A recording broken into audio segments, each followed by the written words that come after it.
We've all heard of the term novated lease. Usually it's a friend or co-worker or family member telling you that you can save a whole heap of tax using a novated lease, which can be true, but there are some real traps with a novated lease that can cost you a lot of money that I'll go through in this video. Firstly, what is a novated lease?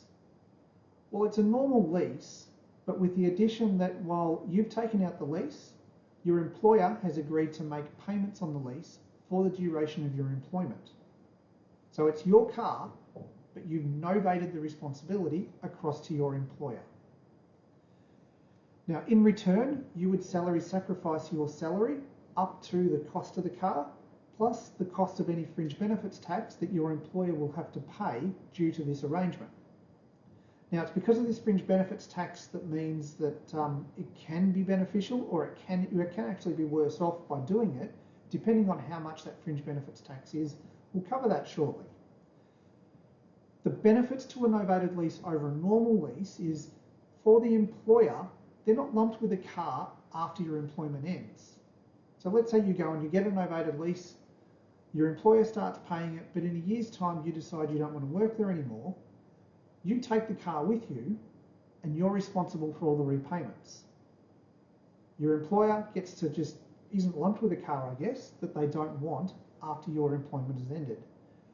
And from your point of view as a staff member, you get more flexibility in the car. Because your employer isn't getting stuck with it, they don't care so much what type of car it is, as long as you can still do your job in the car. So if you want to go and buy a really expensive car, that's all well and good. Your employer doesn't care because there's no chance that they're going to get stuck with that expensive car at the end of the day.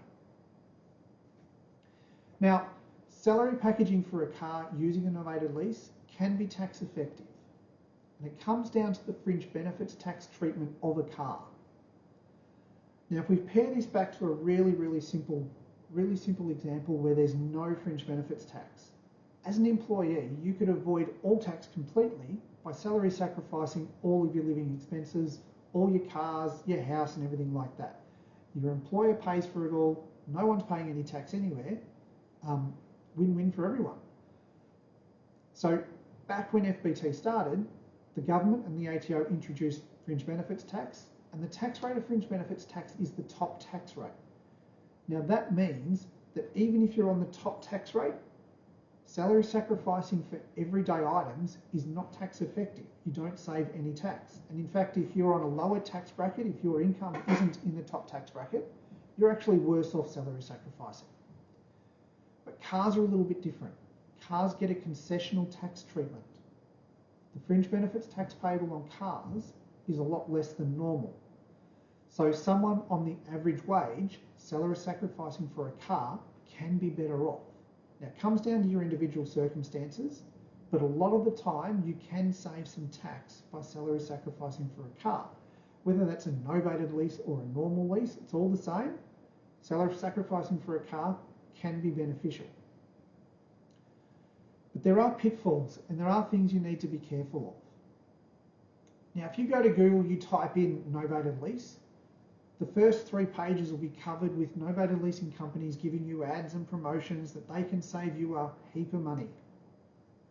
Be really careful.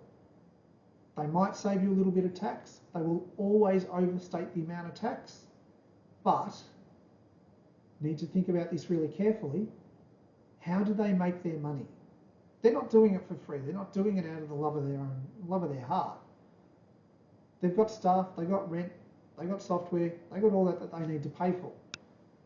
If you've ever gone through and got a novated leasing quote, you'll notice the fees on there are really small. They'll charge you $10 a month or something for the novated lease. It's nothing. That's not covering their bills in any way. So they're making money somewhere else. There's only 3 places that could come from. Could be from the car yard, because in this novated lease, they always source the car for you. So they're buying it from the car yard, probably at a slightly inflated price, and they're getting a little kickback from it. They're making a little bit of money that way. But I promise you that's not all. They could get it from your employer. You set up a novated lease and it could be that your employer is paying fees. But why would your employer enter the arrangement if it's just going to cost them money? So that's not how they make their money. The only place left is you as the staff member. That's where they make their money. Now, if you've ever got a quote, or jump onto Google, jump onto one of these and get a quote, have a real careful look at what they are charging you for the car. Go and add up the lease payments. So if you go in there, you type in, find the car you want. It might be a 5-year lease with a balloon. Add up the lease repayments and make sure you add the balloon. It will add up to a lot more than the cost of the car, and a lot more than what you will pay for that car if you sourced it and financed it privately. Got an example here, we did one recently. It was a $60,000 car. The quote I got, had a look at it, immediately I could see something was wrong because they were paying $82,000 for a $60,000 car. $22,000 of interest payments effectively, and the interest rate that added up to was around 15–16%. So it's like going and buying a car on a credit card using these companies. It is terrible. Now you could finance that car on your home loan, pay 6%, and save a lot of money, $10,000 give or take. You know, it's crazy how much money you can save by not using these novated leasing companies. Now I don't know anyone that's had any success going back to the novated leasing company and saying, hey, $82,000 for a $60,000 car, that's not right. I don't think they're too flexible on those charges, but if you can get them down and get them down to a reasonable level, by all means. But at least now you know what to look for there. The second warning I've got for you is that when you go and get one of these quotes, there's always a pre-tax and a post-tax scenario on there. Read the pre-tax scenario really carefully. Now, if you use your car currently for work-related purpose, and you currently claim tax deductions on your tax return for the car, make sure they're in there. Most of the time they're not. Most of the time they don't even ask the question. So what's happening there is that they're going, well, this is pre-salary sacrifice, this is your wage, this is the cost of the car, this is the tax you're paying, this is your end result, your disposable income. And then if you salary sacrifice, this is all the tax you save, your disposable income is higher. But that comparison is skewed because they haven't allowed you the tax deductions and the tax savings in the pre-salary sacrifice calculation. And when they do all these sums, they always go, you're saving $13,000 of tax over 5 years. It's not overly clear that it's over 5 years, but it's always over 5 years or whatever the term of this lease is. But if you add in your car deductions that you're currently getting, are you actually going to save $13,000? I promise you're not. And of course, when you consider in that you're paying an extra $12,000 for the car, saving $13,000 to pay $12,000 isn't really a good deal. Now I did one recently, it was actually an estate agent. An estate agent has a 90% car use. The car deductions they're claiming on their tax return, give or take $15,000, and on the average 32.5% tax bracket, that's give or take $5,000 of tax savings they get every year. So when they got their salary sacrifice comparison, over 5 years, that's $25,000 of tax savings that they were claiming were there that actually weren't. Now in reality, if you use your car 90% for business, you're not getting any benefit from salary sacrificing, because you're already not paying tax on that income anyway because you're claiming it as a deduction.